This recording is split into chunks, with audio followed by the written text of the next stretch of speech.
Good morning, everybody. Thank you for being here today for this semester's Beto lecture with Dr. Alex Piquero. So Dr. Piquero will give his talk for about 40 to 45 minutes, and then we'll open it up to Q&A from the audience for another 15 minutes or so. And then from 11 to noon, Dr. Piquero will meet with graduate students, and then at noon, we have lunch in the flag room. So just a brief introduction, although he's someone who needs no introduction, but I'm going to try. Dr. Piquero is the chair of the Department of Sociology and Criminology and Arts and Science Distinguished Scholar at the University of Miami.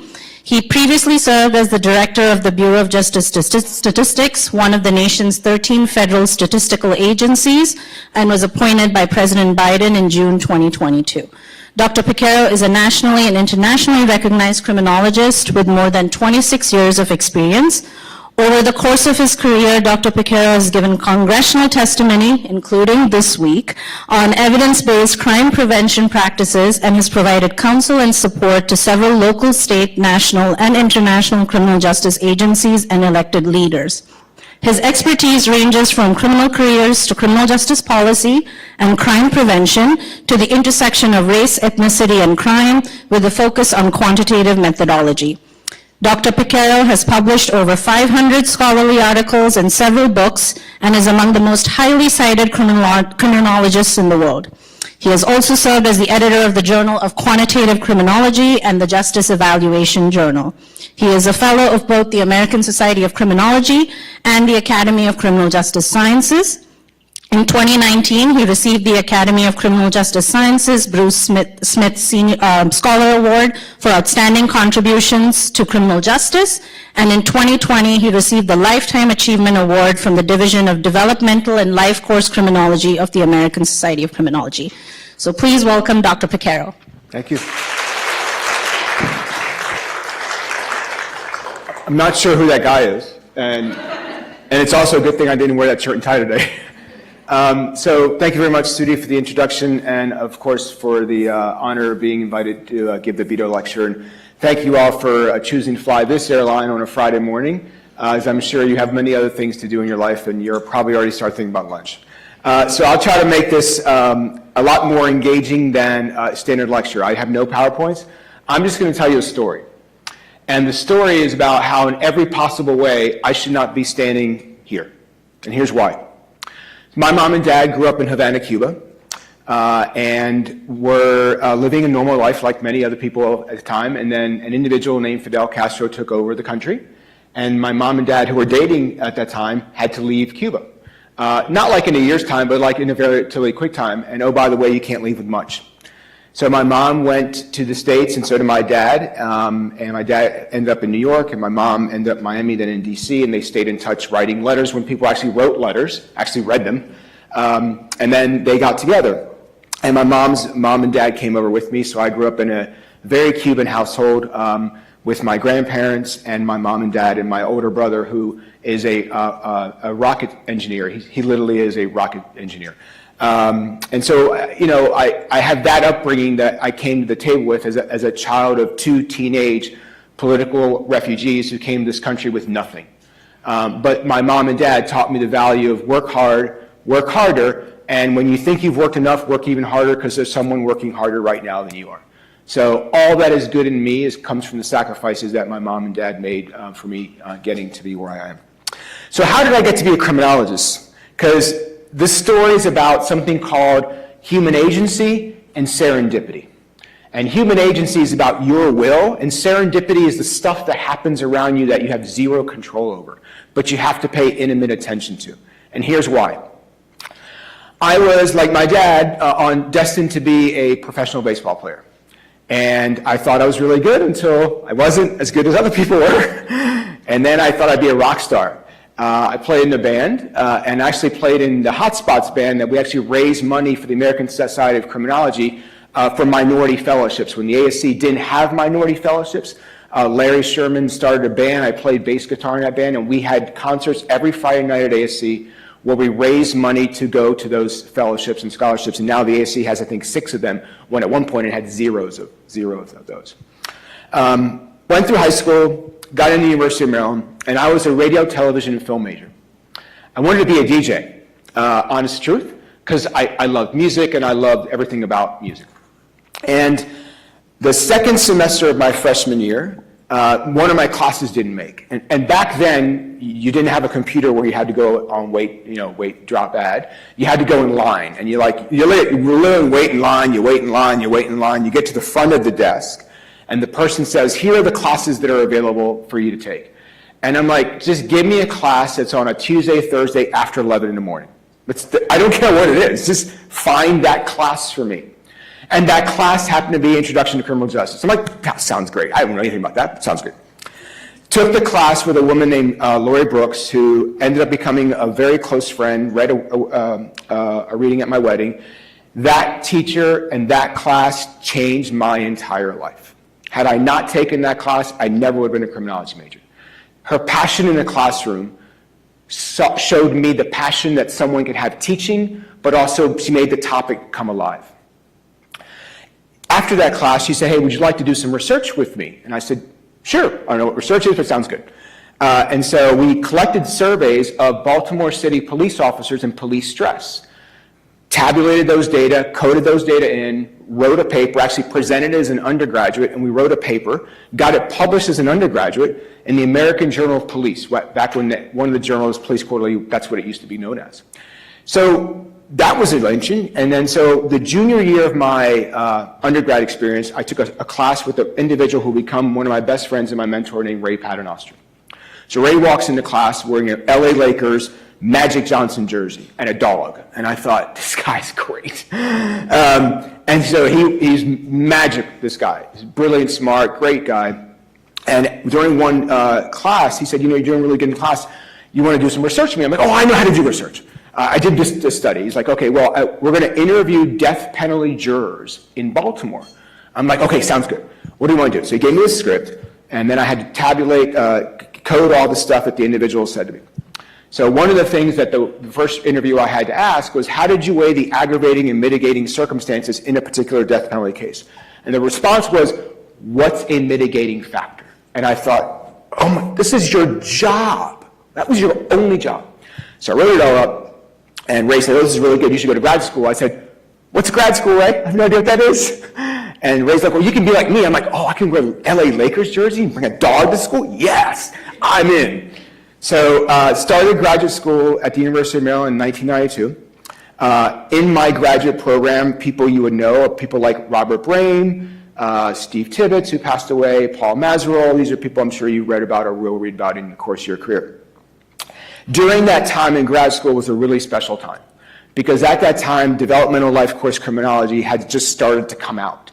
Gottfredson Hershey wrote General Theory of Crime in 1990. Moffitt wrote that paper in 93 that actually was rejected several times before that. It was actually rejected in criminology the first time, interestingly enough, and she was an assistant professor really worried about. I can say that because she's a really close friend and we've published together. And so we were in graduate school when all of this was starting to come about. And it was very exciting because you had these longitudinal studies that were happening, you had these advanced methods that were starting to be created, and then you had these theoretical issues that were really, really interesting from many disciplines. That was really exciting. And I remember asking John Lobb when I was still a grad student, and I said, John, what do you think about this? He goes, I don't know if it's going to have legs. And that means, is it going to be really important 10 years from now, 15 years? And it has been clearly transformational in our field for lots of different reasons. So that was a great experience. Maryland was the hardest thing I've ever done in my entire life as a grad student, because I remember going to one of my professors who taught me stats, had several of them, and I said, we're studying for comps. We had comps back in the day. And I said, what should I be reading? He's like, you should read everything. I'm like, with a straight face. He's like, well, you should start with all the crime and justices from volume 1, every article, every journal on crim, every article in JQC, everyone in JRCD, and JQ. Okay, guess that's what I got to do. So that was my grad school experience, but it was the best experience of my life. Graduate school should be, especially if you're your cohort, you're going through all this stuff together, and you learn so much. And I remember, because I was kind of a nerd, still am, Bobby Brame and I would walk around the University of Maryland library every Friday afternoon and just look at journals. We'd pick up a geography journal, pick up a psychology journal, pick up ASR, just to see what people are writing about in other disciplines. We just wanted to learn what people were doing. So my first academic job was at Temple University. And I was the only assistant professor, and around the table were John Goldkamp, first person to do drug courts, Joan McCord, Ralph Taylor, oh my God, Ralph Taylor. These are like my colleagues. And so it was a really instrumental to see how they approached the work that they did, because they were doing theoretical work, but also, improving the human condition around the country. So it was really neat to see how they did real world impact. That's when I first started working with police agencies in the Philadelphia Police Department, and now serendipity comes in. So at Temple University, there's a guy in there named Larry Steinberg. He's a developmental psychologist, one of the world's foremost psychologists. At that time, Larry had gotten a grant from the MacArthur Foundation, and the MacArthur Foundation puts together these things called research networks. And these networks are comprised of high caliber faculty from lots of different disciplines, but also practitioners. So judges, prosecutors, whatever. And they are formed around a particular area of interest to the foundation. Larry had just gotten one on adolescent development and juvenile justice. So I read this in the newspaper, because I read newspapers every day, and I said, I cold called him. I said, Larry, you have no idea who I am. I'm a new assistant professor in criminal justice at Temple University. And I said, I just read about this. I know some stuff in this area. He probably thinks he's like this big shot, and I'm like nobody. And he's like, well, why don't you come by, we'll have some lunch by a food truck. Philly invented food trucks, by the way. So we met, and he's like, well, why don't you come to this meeting in DC and present your work? I'm like, okay. And I didn't know who was on the network at the time. So I go to DC, and on the network was Frank Zimring, Jeff Fagan, Darnell Hawkins. And it's like, oh God, these are all the people who are like big shots who I read about in grad school. So I gave this presentation, and it seemed to go over well enough that they invited me to be part of the network. And it was the best 11 years that you could have as a young academic, to be surrounded by smarter people than you, because that's where you want to be. You want to be in the room where people are smarter than you are. And we got to really change the world. Part of our work that was done by a lot of developmental psychologists, including Buffy Scott, Tom Grisso, Beth Kaufman, was on competence of juveniles when they stand trial. The other part of it was on life course stuff. And so I remember we were asked, what do we not know about juveniles and life course criminology? And we said, we know a lot of stuff in cohort studies, but we don't know anything about people who are offenders who've been followed over time for long periods of time. So they said, well, why don't we do a study? Like, really? Okay. Doesn't matter how much it costs, just do it. So we sat in the US Airways Club, that's been before US Airways was bought by American Airlines, in the Philadelphia airport, and we created a battery for what became known as the Pathways to Desistance Study, which I'm sure some of you have used, some of your colleagues have used. And we literally had an 8-hour battery, because you put a bunch of academics together and they want to answer all these questions. And it became like this. And then we launched this study. And the study was of 1,354 serious juvenile offenders who were followed from their teens to their adulthood. And we surveyed them every 6 months for the first 3 years, and then every year thereafter. And one of the things that we did right away, remember Jeff Fagan and I were talking about this one night in Jacksonville, is we wanted to archive the data as soon as humanly possible.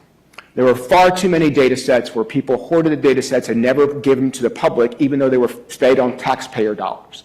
So we archived the Pathways to Desistance study. I can't tell you the number of times it's been downloaded, the number of times students of mine have used it, students around the country have used it. We still have questions about it, and I'm so glad it's been useful for lots of people. Did it do everything it could do? No, but it did something that the field didn't have at that time. The work we did as the network was cited in Supreme Court cases. It helped overturn draconian juvenile punishments, and it got used to inform lots of different policies in state, city, and local levels. That's the kind of work that's meaningful, that I just happened to be at a university, but I made the call. And so that's the point about human agency and serendipity, that things aren't just going to be given to you, because my word screen is white just like everybody else's word screen in the room is. You have to sit down and do the work, but you have to also put yourself in the room to do the work. At the same time, the MacArthur Foundation stuff was happening. The National Science Foundation funded something called NCOVR, which is the National Consortium on Violence Research, which was the idea behind NCOVR was to create a network of scholars from around the world who were interested in longitudinal and violence issues who would be willing to share data. It was run by Al Bloomstein at Carnegie Mellon University in concert with Rick Rosenfeld, who recently passed away from Missouri, St. Louis. It brought together people like David Farrington, Terry Thornberry, Rolf Lober, all of these people, all designed to study violence. I happen to be part of that just again right early on. And I was introduced to that because I got to meet Dan Nagin when I was a grad student because he was working with my mentor, Ray Paternoster.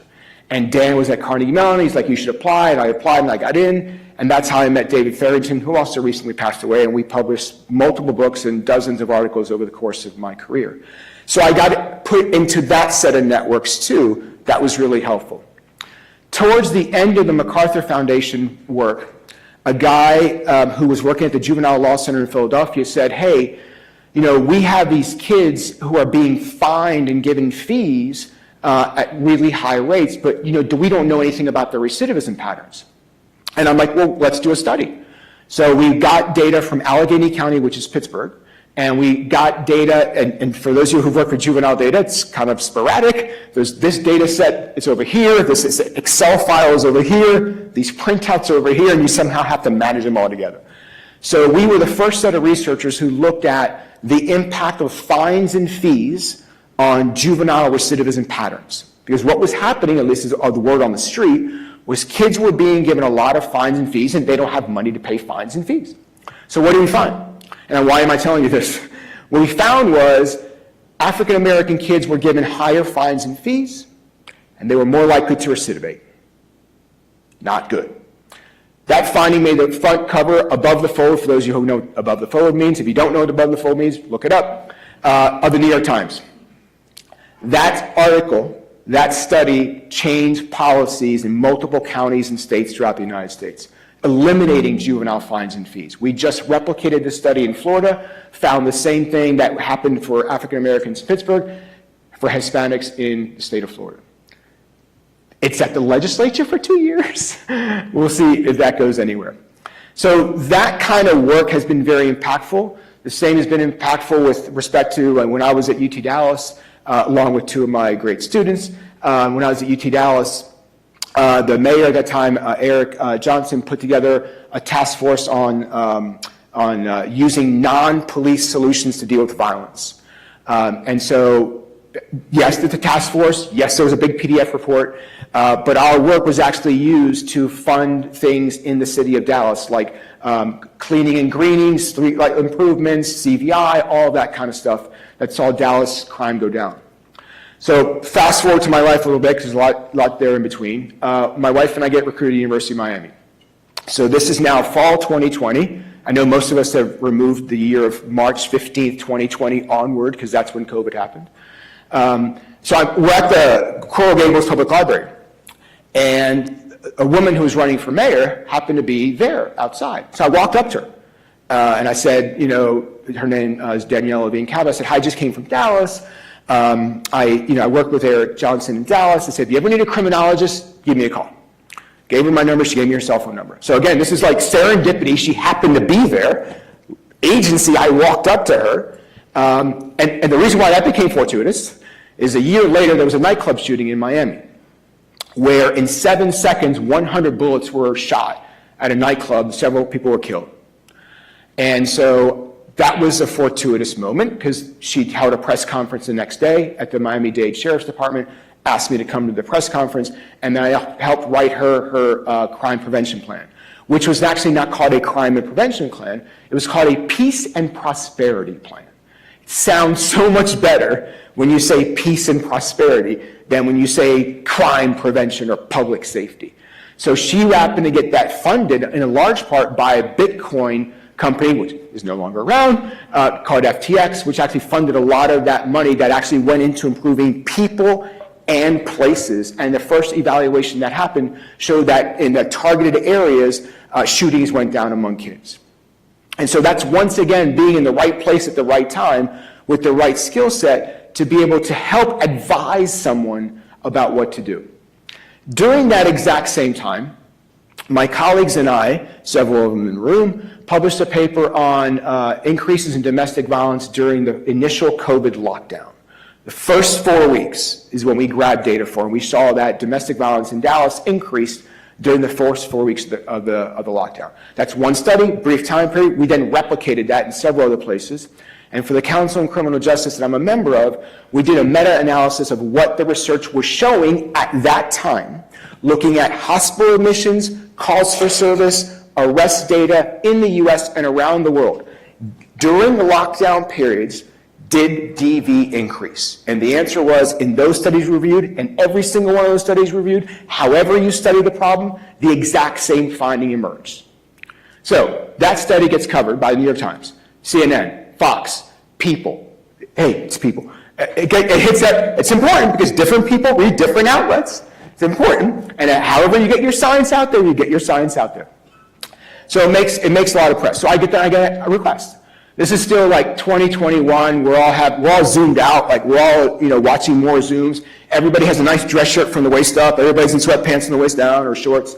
And I give this talk to like 500 boxes at the request of people in the Office of Justice Programs, the Violence Against Women Office, and stuff like that.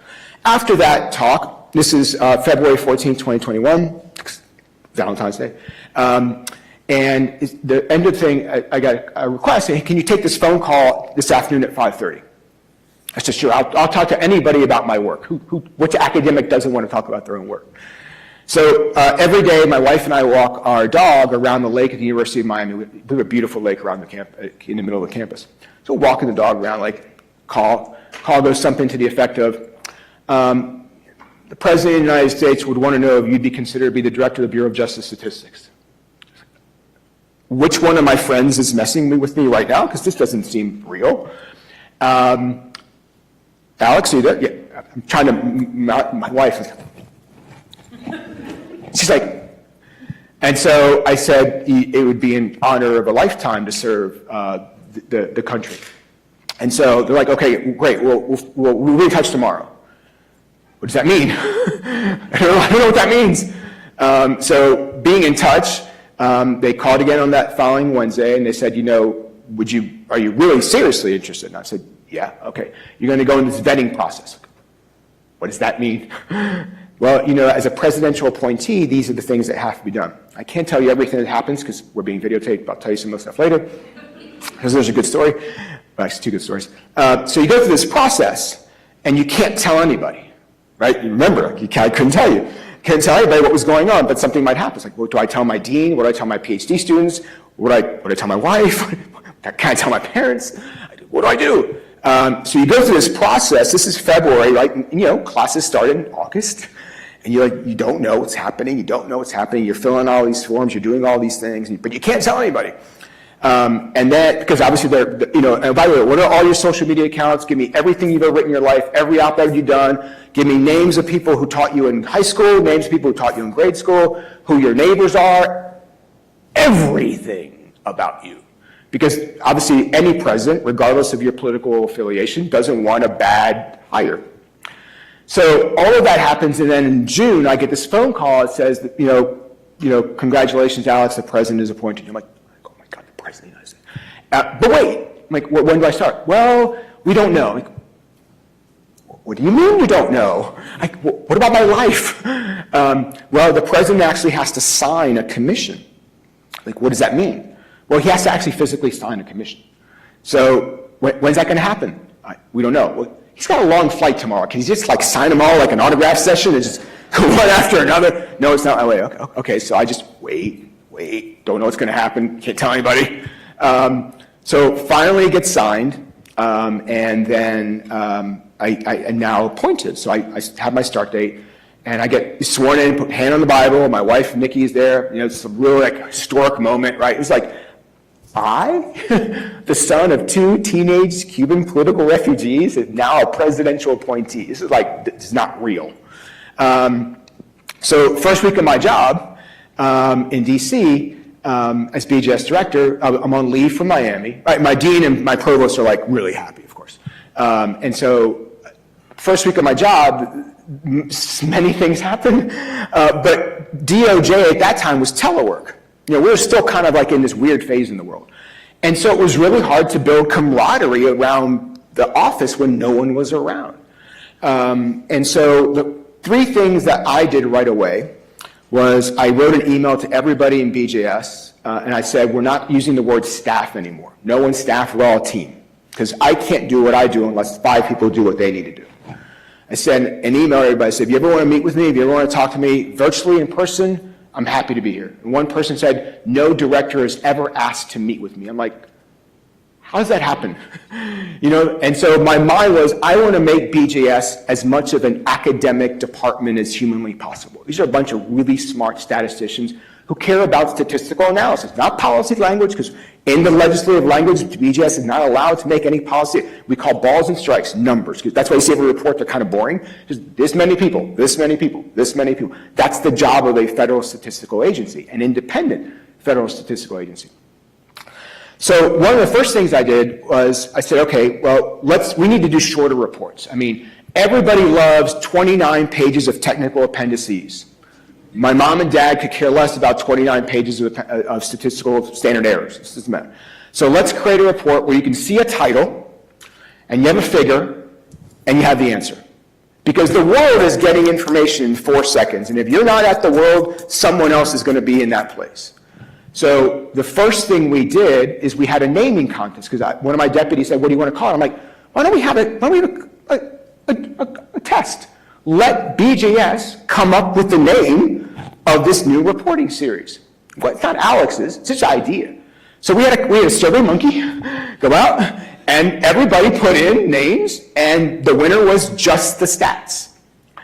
And so our first one was on carjacking, which was fortuitous because several people on the Senate Judiciary Committee were concerned about carjacking increases during COVID. We were able to analyze that with the NCVS data. So our heading, picture, boom. And so we've done, well, not anymore, but there were several of those that came out and several after. And people are like, Alex, which ones do you want to do next? I'm like, it doesn't matter what Alex wants to do. Why don't you all decide what you all want to do? And so the idea of me there at BJS was to empower them to do the work they wanted to do, not the work I wanted BJS to do. Obviously, we all use BJS. I used it before I was there. Several of my students worked there, and I used it after. So what do we need BJS to give us to do our work?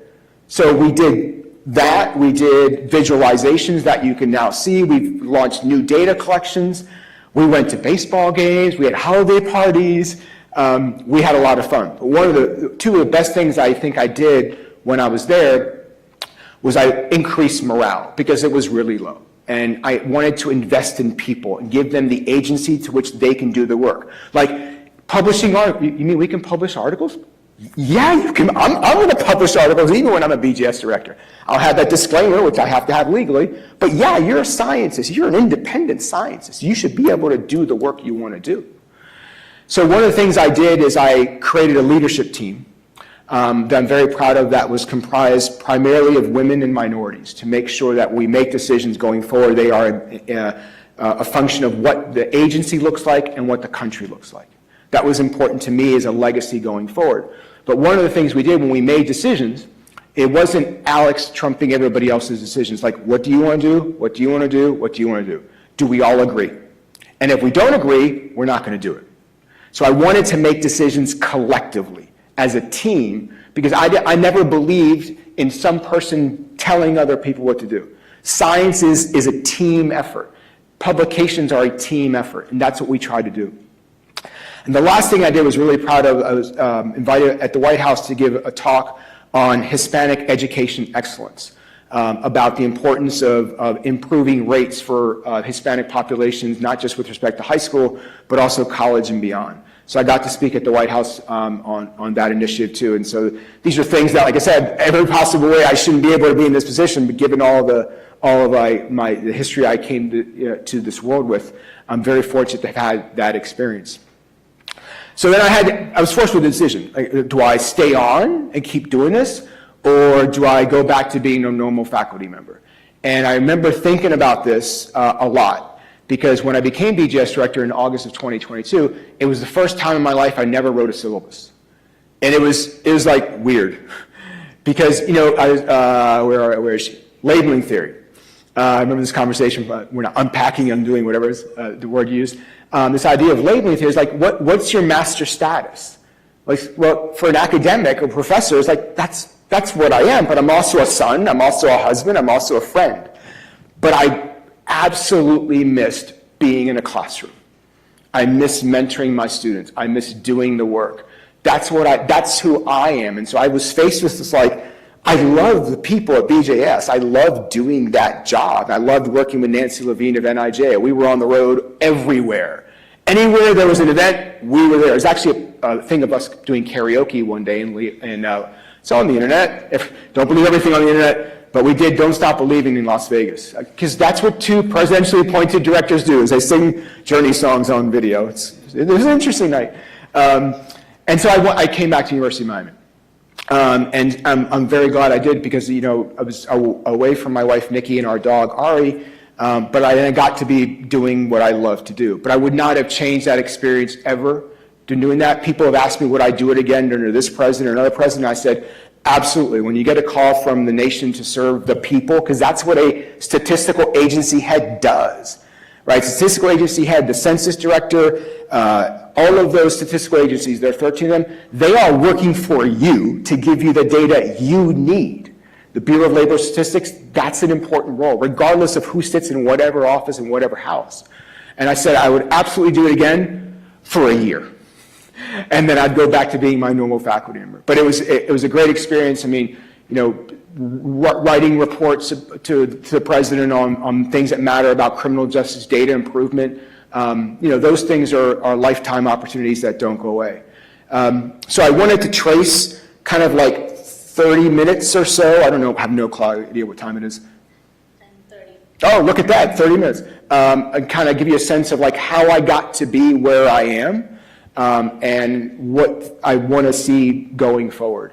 But I kind of want to show you that kind of serendipity human agency that just happens, and how everywhere I've ever been, one of the most rewarding things for me is the grad students I've worked with, and who've taught me. And in many ways, in so many different ways, there's at least 3 of them in the room that I've worked with over the course of my career and still do to this day. And that's something that's really important, I think, in terms of building relationships, is that when you work together, you're trying to do better, and you bring people to the room or to the project who provide a different skill set. And then when you see your grad students succeed, that's the best thing. When I get notes from grad students who've gotten, an endowed professorship or just gotten an award from one of the societies, then you're like, oh my gosh, that's great. Now you do it for your students. And you pass this on generations to generations. And so it's been really fortunate to get to where I am, but nowhere would I be without family, spouse, and the training I had in grad school, and of course, all the colleagues I've had in my entire career. So hopefully I entertained you for a little bit of time. But I'm very mindful of when you see guest speakers, they always go to the end and they take one question. I always hated that. So I'm always mindful of talking less, and that's odd for an academic to say. But I'd rather use this time to have you all ask me anything you want to ask me about this experience. And I'm going to get some water.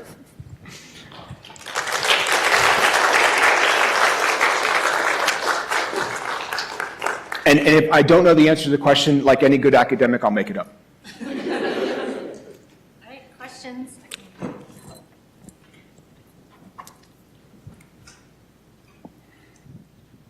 Bad sign when there's no questions.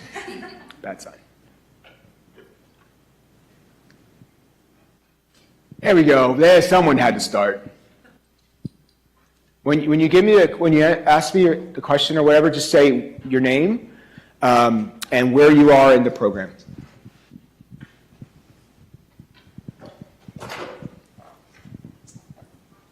Hi, Dr. Piquero. Thank you for being here. My name is Allison Condratt, and I'm a third-year PhD student. And my question would be, considering the importance of translating our research and making it applicable and digestible, how do you recommend creating and kind of bridging these gaps between the researcher and the actual practitioners? Yeah, so that's great. For the first 10 years of my life, I did none of that. And I didn't do that for 2 reasons. One, I wasn't trained to do it, and B, I didn't feel like I knew enough to say something of consequence. So I needed to know stuff before I could actually speak on something of consequence. And so I was fortunate in my first job that a professor at Temple, Jack Green, took me under his wing and we started working with the Philadelphia Police Department. So I started working with the chief of police at a major city in Philly. And then we got to explain to him what the research was showing about. We were evaluating community policing in public housing developments, and we set up a new IID, Internal Affairs Division database for his officers to explain to him the value of using that, creating an early warning system for when officers might do something worse down the road, and how you evaluate community policing in public housing development. So the areas that need it the most, how do you do that? And then meeting with councils, the people who run the public housing development, talking to them about research, because researchers are really good at parachuting in and airbusing out. And that's never good, because then the community groups say, how do we know you care? And agencies are like, first thing an agency wants is they don't want you you don't want to get buried on the front page of the newspaper. So there's a delicate balance, and we don't teach students how to do that. So I learned because of watching Jack do that, and then gaining confidence in doing that.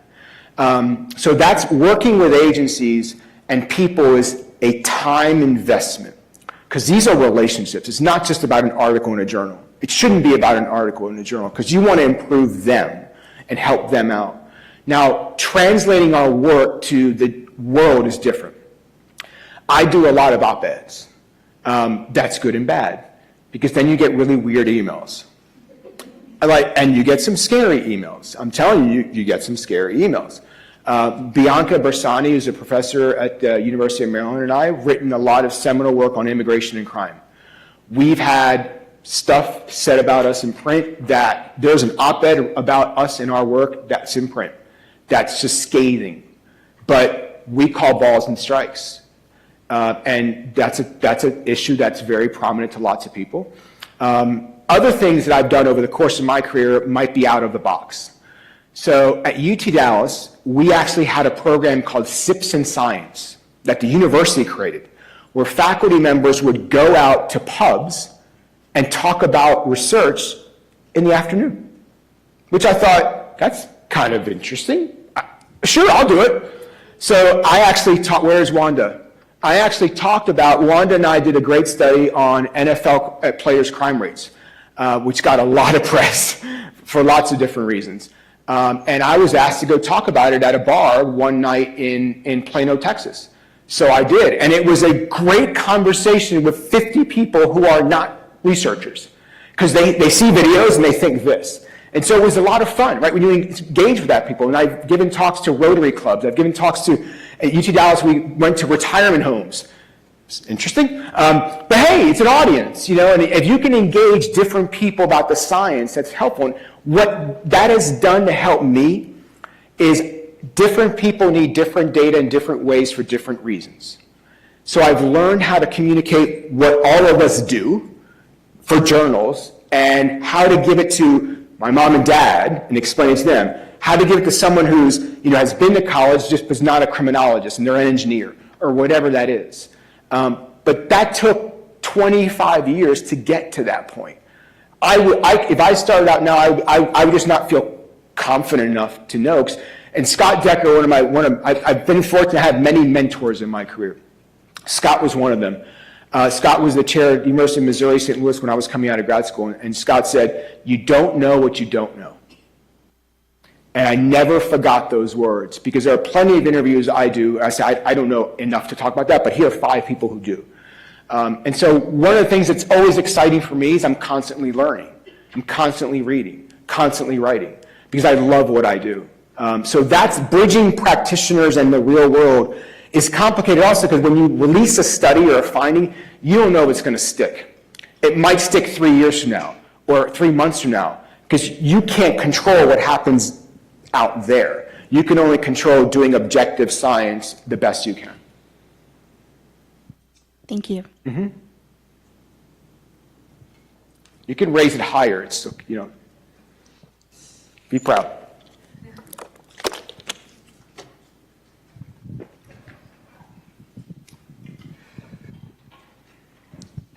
Hi, Dr. Piquero. Thank you for coming here to SAM, and I thought your talk was very interesting, and I think will hopefully motivate a lot of future researchers.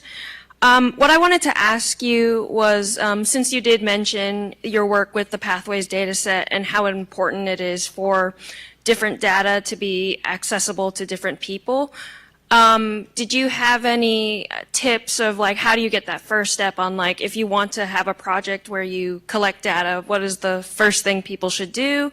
And also, was there anything different that you think in retrospect you should have done now, or if you plan to do more data collection in the future? So, what's your name? Sorry, I'm Nee. I'm a third-year PhD student. All right, neat, thank you. So, the answer is I've always wanted to do something better 5 years ago, like, oh my God, we should have asked that, or we should have asked it in that way. But you only have a finite of time to ask questions in a survey. And so, when I'm, like, we created a project at Miami where we survey Miami-Dade residents twice a year. It's called the Pulse of Miami. I had this idea, let's give faculty members, each faculty member gets 5 to 10 questions. Put in a survey, everybody can use the demographic questions, and then you get your specific questions. So that's a way to test something small and a pilot out. I was fortunate to be taught by Ray Paternoster, and Ray did a lot of work with Dan Nagin at the time I was still in grad school on using scenarios and vignettes, and student populations are real easy to test things out. We and they got criticized left and right, up and down, because student populations, they're fake scenarios, blah, blah, blah, blah. Look, all data are bad, all research is as good as it is. We just got to get past that. So I've always believed starting small and going forward, rather than saying, I'm going to do this best study in the world right now, because that you just don't have time to do that. So that's how I would approach the first question. The second question, in Pathways, we gave, so this is interesting. We gave the kids calendar methodology to put in where they were. One of the things that was complicated was one of our respondents said, well, I don't remember where I slept the last 4 months. Then I was at my cousin's, then I was on the street, then I don't remember what happened here. So those methods have a lot of promise, but bad data, nothing will come out of that. So thinking through the realities of how people might answer those questions, and then reconciling the fact that when you're working in a team and you have only a certain number of items you can put in a survey, and everybody wants what they want in their survey, you're going to lose some of the things you want, and you may disagree with what other people want. I mean, I remember sitting in the Philly airport disagreeing with a particular instrument that we were going to collect. I'm like, we should not do that. It's a waste. But, in team building, you're going to win some and lose some. The other thing I wish we would have done more is more qualitative stuff. We only did a little bit in that. One of the things that I'm glad we did, but sad that we did, is we got death data and wrote a paper on what factors predict death by age 25 in these kids. It's 25 years old. It was fortuitous for us to think about doing that, but also saddening with respect to some of the findings we came out with. So that's looking backwards. It's also a paper we did on Michael Vick, former quarterback in the Atlanta Falcons. We did an interesting survey about what people thought about his suspension from the NFL as well as his criminal justice punishment. And we looked at race differences. And we looked at, this is a survey of people, about whether or not they thought his punishment was too harsh or too lenient, and if his expulsion was too harsh or too lenient. And we found exactly the racial difference you'd expect to find. But we didn't ask about whether or not people had dogs. And it's like, how did we make that mistake? I'm being transparent now. It's like, because you don't always think about every possible thing. So what I've learned since, and my colleagues who I write with know, is I go through draft after draft after draft and making sure that, do we do this right? Are we collecting the right data? Are we saying this the right way? Because you start to think like a reviewer in that part of the analysis. So I share my work with a lot of people before I do anything substance with it. That's what I do. Okay, thank you.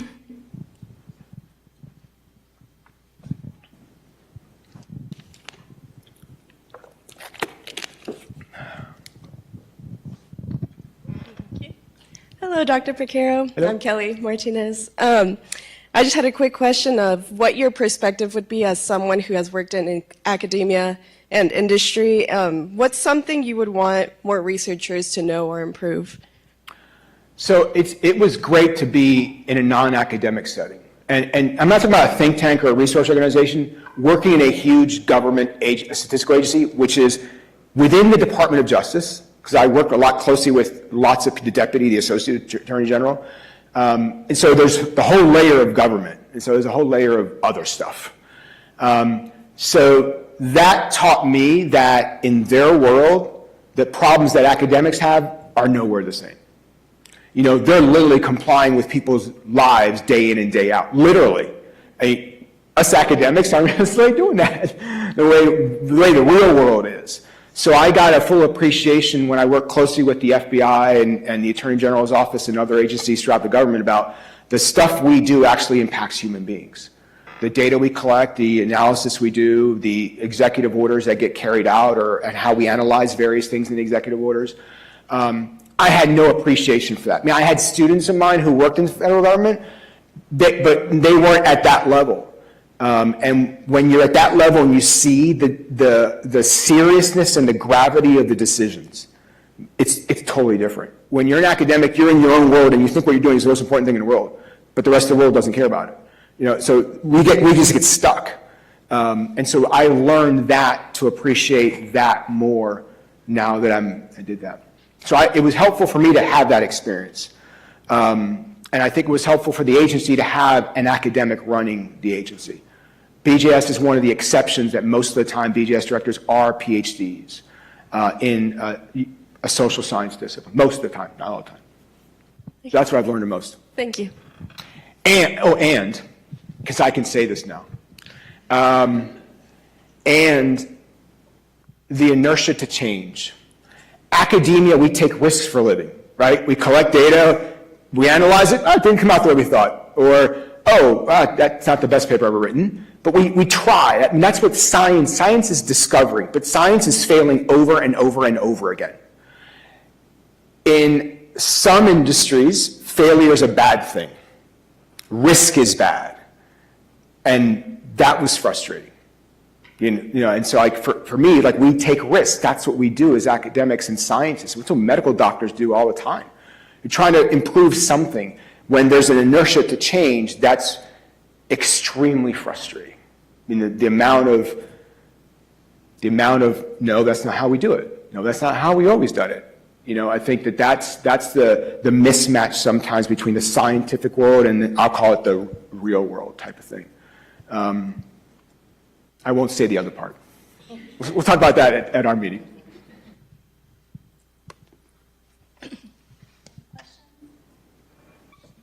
Then we'll go to you.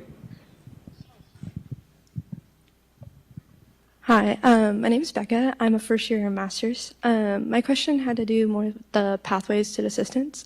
I know you said it was funded doing the MacArthur and that process, and I know that's kind of changing in government, and I know that the pandemic has a lot of focus right now in academic research.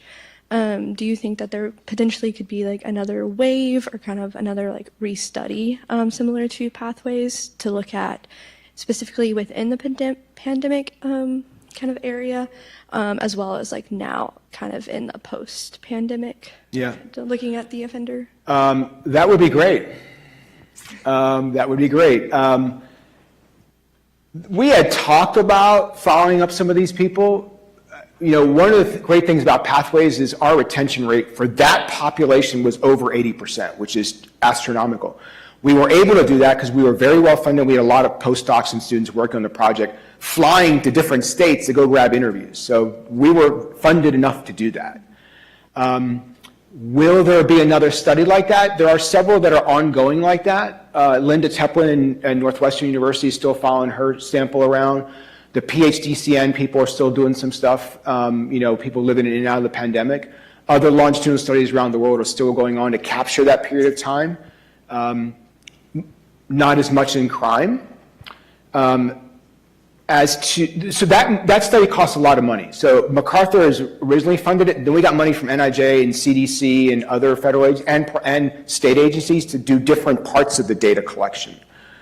Because sometimes when you're doing large-scale studies, these are millions and millions of dollars to do the kind of work we did. And that just, and as a federal agency, when you have a pot of money, do you give one large project to one person? Or do you say, I'm going to do 10 small projects for 10 people? And both of those are right. They're just different consequences of those decisions. I hope that we will do something like that again, because I think that the biggest issue in criminal justice decision-making is false positives and false negatives, right? Who's going to become an offender? Who should be paroled? Who should be on high risk, low risk, and so forth? Because the consequences of being wrong are always bad.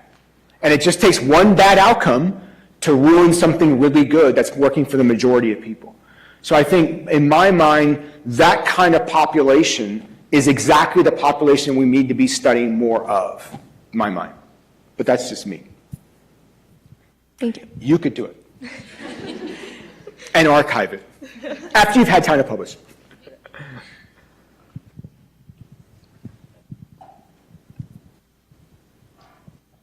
Thank you. Hi, Dr. Piquero. My name is Andrew Martone. I'm a second-year PhD student, and I had a question about the quality of research today. So I'd imagine over the course of your career, there's been a lot of shifts in terms of adding new journals to the field, or as you mentioned in your talk, different statistical methods or different statistical softwares that can be used. Do you think that these changes have improved the overall quality of research in the field, or do you think that there are some issues with the speed and kind of the methods we're using today? I've never been one to adjudicate the quality of someone else's research program. People do research that they want to do on, and I don't want someone telling me what kind of research I want to do or how good they think my research is. That's for the population to decide. If people cite your work, that means it's useful in some capacity. If they don't, well, that's another estimate. So I think that that's an important barometer. What worries me in the field is that people start with a methodology and then find a question. To me, the research question is the most important thing you will ever do in your entire life. Do something interesting, do something that you can answer yes or no, and that it's interesting regardless of how you answer it.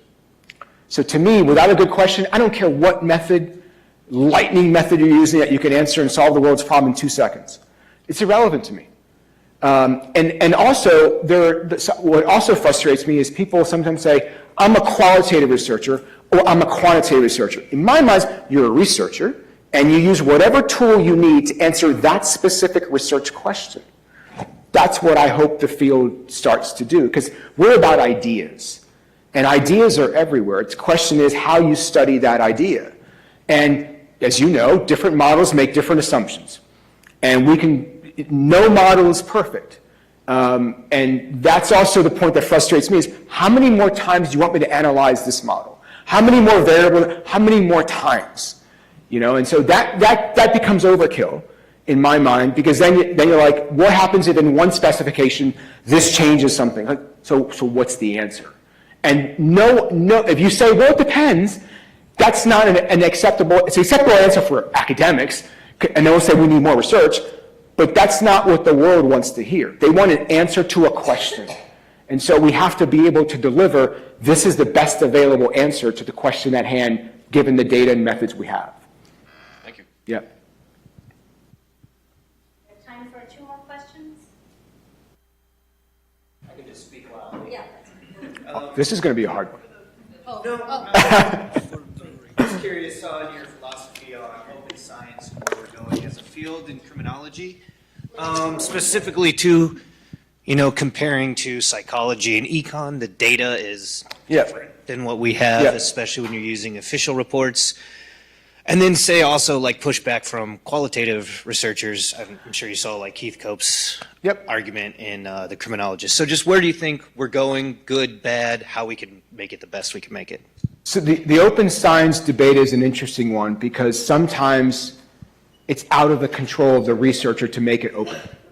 If I'm doing a case study of one person and that person says, I'll tell you my life story, but you can't identify me, well, is the story more important than the source? So I'm less enthused about the movement towards requiring people to provide X, Y, and Z, when if I were to grab data from a state agency, the state agency says, you can use the data to answer your question, but you can't give it to the public. Okay? What's more important, giving the data to the public or studying the question? Now, the question then becomes, well, oh, you analyze it that way. I just want to grab your data set and embarrass the hell out of you, because there are people who do that for a living. And that's not cool. We're a community of scholars who are trying to work together to solve questions. Yet, people make mistakes? People make mistakes. But then the gotcha moments really bother me a lot, because that's not what we should be training people to do. That's not what we should be rewarding. So open science is as good as it's allowed to be under the conditions that are given to people who are collecting those data. And I gotta abide by when we archived our data, Pathways data, at ICPSR, it wasn't our decision to make certain ones of those things restricted. It was ICPR's decision, not ours, because there's levels of protection. Because in our data set, we had 184 women. Well, if we have 184 women, and then there are 13 Hispanics, and one of them is 14, bingo, there's the data point. When I was at BGS director, how many federal statistical agency heads are male Hispanic of this age? Well, that would be one. So there's what's more, and this is really important about confidentiality of data. And there are a lot of smart statisticians who can identify people and places in data sets. So I like the idea. I don't like how it's extreme. It's just like all or nothing. I'm like, no, I'm not. Because sometimes you can't do that, and you shouldn't. And it's not because you're hiding something. It's because that's the requirements you're given. That's my stance on that. Time for one more question. Should I start picking on faculty? Wait, last question. Okay, are you okay with two? I'm fine. I got nowhere to go. Hi, Dr. Piquero. My name is Binna Kim. Hi, President. Hi, President. Yeah. So I really agree that ideas is matter. So, but I think when I look at any literature review, any topic, it's hard to find any topic your name is not mentioned.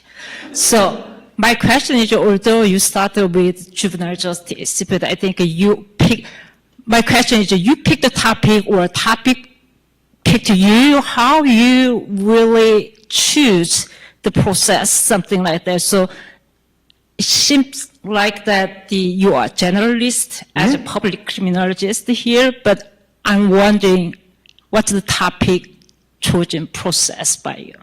I think it's both selection and causation. I think there are things I'm interested in that I seek out, but then I go down a rabbit hole, or I read something somewhere else. I'm like, well, that sounds interesting. Let's do that. So it's a little bit of both for me. But I also want to talk about the generalist specialist thing, because this is really important.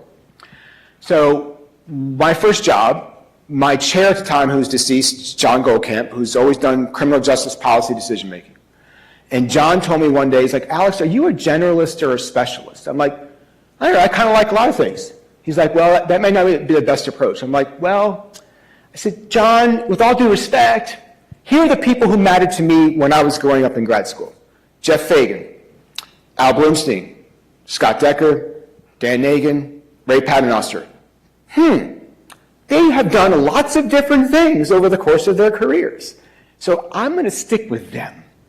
Because to me, I like so many different things. And I don't think I should be restricted to studying one thing for the rest of my life. I'd be bored, to be quite honest with you. And because also the field's changing. And there's different data, different methods, people asking different questions in different ways. And sometimes that work influences my thinking and leads me to go in a different direction. So I just love the study of criminology broadly defined, because I think that's a huge thing. And then within that, I like certain things. There are some things I've never studied, like bail. I don't know anything, which is like something we really need to study, but I'm not the one to do it. So the question finds me. Sometimes I find the question. Or sometimes I remember Erin coming in my office one day she had a conversation with a friend of hers about something, and I'm like, well, that sounds like a really good idea. We should do that. And we did. And so sometimes things come, and I'm interested in the question. And, one of the classes I've been thinking about teaching is something called Weird Science, which is every week you read something weird that has nothing to do with your field. And here's an example. There's studies that you read and you're like, I wish I wrote that study. Like, oh my, I wish I did that. So someone did this analysis of hospitalization rates when Harry Potter's book was published in England. It's an interesting question. Well, what happens well, they go down when the book was released. Well, because everybody's reading the book. That's interesting, right? And so I find questions everywhere. And so that's what that's why I said we're researchers. Just because we're in criminal justice doesn't mean we can't translate research questions to other disciplines, whether they're in psychology or geography or wherever it is they're at. So that's how I've approached it. Plus, it's my career, not anybody else's. Great, last question to Dr. Randa. Oh, no pressure. We're doing this, huh? Okay. So how many years at Temple? 4. Pat's, Gino's, or Tony Luke? Oh, with or without? Pat's. Philly's a great cheese place.